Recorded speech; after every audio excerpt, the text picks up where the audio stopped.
Bab 92, menjual istri sendiri. Yang mengejutkanku, aku melihat sosok tinggi itu berdiri di tengah kerumunan, jantungku berdebar, namun aku ingin menghindarinya. Aku merasa terlalu malu untuk menghadapinya dalam situasi seperti ini. Matthew langsung melihat Atlas begitu dia masuk. Dia segera menyambutnya karena acara hari ini memang untuk mengesankan Atlas. Aku tidak melihat Nick. Tetapi aku tahu Matthew lebih menantikan kehadiran Atlas. Mereka berjabat tangan. Meskipun Matthew berbicara dengan sopan, Atlas tetap tenang. Salah satu pengawal Atlas memberikan hadiah padaku, tetapi dia tidak berpura-pura memberikan ucapan selamat. Sejujurnya, hal itu membuatku merasa cukup nyaman. Segala sesuatu dengan Atlas selalu transparan. Aku membayangkan akan sangat canggung jika harus berpura-pura dengan dia. Matthew dan Atlas bertukar sapaan dengan sopan sementara aku berdiri di samping. Seseorang dengan lembut mengaitkan lengan mereka dengan lenganku. Suara lembut bertanya, "Chloe, siapa pria ini?" Aku terkejut, berbalik dan menemukan wajah Melanie yang tersenyum. Aku belum pernah melihat senyum yang begitu tidak tahu malu sebelumnya. Melihat aku tidak merespons, Matthew dengan cepat turun tangan. "Oh, Tuan Atlas, ini saudara perempuanku, Melanie." Atlas tersenyum tipis pada Melanie tetapi memandangku. "Miss Chloe, apakah Anda sibuk? Anda telah melewatkan 2 pertemuan di Hotel Empire." Dia memanggilku dengan Miss Chloe. Daripada Nyonya Murphy, aku merasa sangat canggung dan segera merespons dengan senyuman. Aku tidak enak badan, jadi aku jarang ke kantor. Matthew mempererat genggaman lengannya di sekelilingku, menyarankan aku untuk berbicara lebih banyak dengan Atlas. "Tuan Atlas, silakan buat diri Anda nyaman. Kami merasa terhormat memiliki Anda di perayaan kami. Mari menyambut beberapa tamu lagi, dan kemudian kita bisa berbincang nanti." Aku mencari alasan untuk meninggalkan Atlas. Aku tidak ingin menghabiskan terlalu banyak waktu bersamanya dalam situasi seperti ini. Lengan Matthew menegang, tetapi dia memaksakan senyum. Matthew berbisik ketika kami berjalan pergi, "Chloe, tanyakan padanya apakah kita masih punya kesempatan. Bagaimanapun, kita harus berjuang untuk itu. Kita tidak bisa begitu saja membiarkan kesempatan ini hilang. Masih ada kesempatan selama mereka muncul. Apakah perlu bertanya?" Aku melirik Matthew dan berkata dengan tenang, "Tuan Nick mengirim Atlas, itu sudah mengatakan banyak." Matthew menghela napas lega. "Sayang, kamu benar. Karena dia adalah asisten Tuan Nick, dia pasti memiliki pengaruh. Dia bukan orang biasa." Sementara itu, Matthew tampak tampan dalam setelan hitam, kemeja putih, dan dasi merah mawar. Dia berseri-seri dengan kebahagiaan. Ava mengenakan gaun berbentuk lonceng yang membuatnya terlihat begitu cantik hingga dia berteriak kegirangan. Orang-orang kaya dan berkuasa datang ke pesta ini. Ini adalah hal yang paling membahagiakan bagi Matthew. Dia memainkan perannya dengan sempurna, tampak bermartabat dan ramah. Dia adalah suami yang sempurna, jarang ditemukan. Aku merasa ini lucu. Perayaan ini lebih seperti sirkus, namun aku tetap mengikuti alurnya.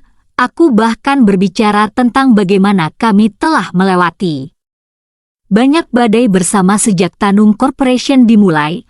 Aku mengungkapkan sejarah yang selalu membuat Matthew cemas, tetapi hari ini menyentuh hati semua orang dan membuat mereka meneteskan air mata.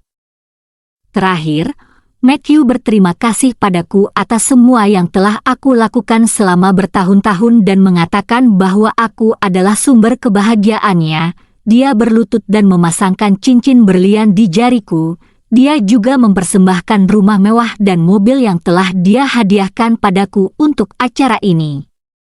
Seluruh rangkaian peristiwa membuat para wanita dihadirin merasa iri. aku melihat Melanie menatapku dengan tajam di atas panggung, dengan Matthew memelukku dan menggendong Ava. Rasanya seperti adegan dari dongeng. Namun, kita menyadari adanya masalah yang mengerikan di balik layar. Penampilan Matthew telah mencapai puncaknya, tetapi para tamu akan segera menyaksikan peristiwa yang mengejutkan.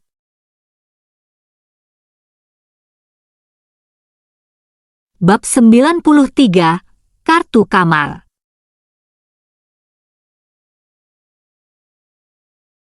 Dia menekanku ke pintu yang hampir tertutup dengan dentuman yang keras. Aroma segar memenuhi hidungku. Aku terkejut dan mendongak, wajahnya yang sempurna hanya beberapa inci dari wajahku.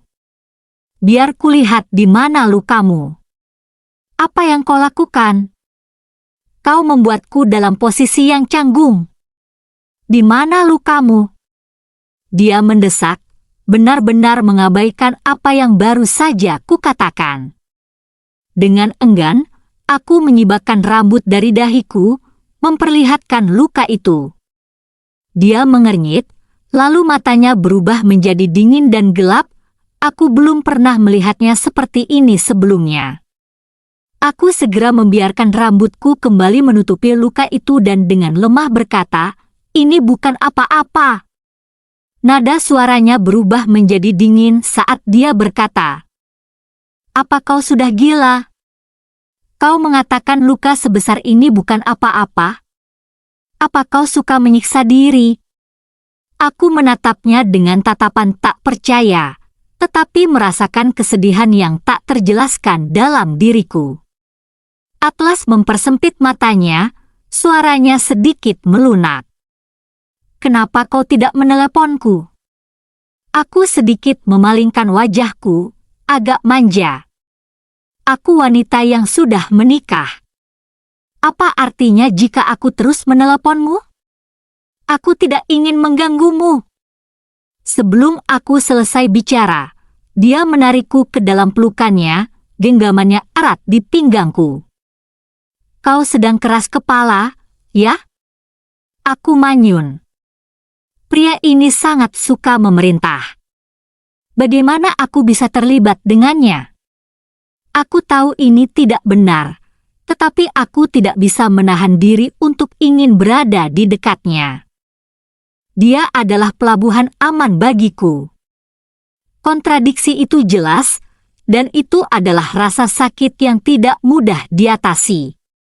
Setelah semua ini berakhir, tinggalkan dia memerintah. Aku tidak suka diperintah seperti ini, tapi anehnya, aku mengharapkan perintahnya. Setiap kali pikiran untuk pergi melintas di benakku, aku akan melihat Ava dalam pelukannya, memanggilnya, "Ayah." Aku melingkarkan tangan di sekeliling Atlas, merasakan kedamaian dan keamanan dalam pelukannya. "Mengapa kau tidak mengatakan apa-apa? Apa kau berencana untuk tetap bersamanya?" Ada sedikit nada penghinaan dalam suara Atlas. "Aku punya rencana sendiri. Ini tidak sesederhana yang kau pikirkan. Ada banyak hal, tampaknya kau masih punya harapan untuknya. Apa kau suka menyiksa diri?" Wajah Atlas menjadi gelap. "Terkadang, kau harus sampai di ujung jalan buntu sebelum berbalik. Aku akan memastikan kau benar-benar menyerah." Dia menangkup wajahku dan menciumku dengan penuh urgensi. Aku merasa pusing. Tiba-tiba, langkah kaki terdengar di lorong. Aku panik dan dengan cepat mendorongnya pergi. Aku tidak tahu apa yang sedang kulakukan. Seluruh aula tamu sedang menunggu untukku, tetapi di sini aku, dalam pelukan pria lain. Aku berusaha untuk pergi, tetapi dia menahanku dan menyelipkan kartu ke dalam tanganku. "Ini kartu kunci untuk kamar di lantai atas. Datanglah dalam 20 menit. Aku mendorong kembali kartu itu padanya, karena aku tidak bisa melakukan apa yang telah dilakukan Matthew. Hari ini adalah perayaan ulang tahun pernikahan kami. Aku masih istri Matthew. Apa yang kau pikirkan? Jari-jari Atlas yang ramping memegang kartu itu melihat wajahku yang memerah. Kemana pikiranmu pergi? Maksudku, aku lebih dari bersedia untuk menurutinya. Apa yang kau katakan? Aku membentak, suaraku rendah, dan mencoba berpaling. Dia menekan kartu itu kembali ke tanganku. Kau akan tahu nanti.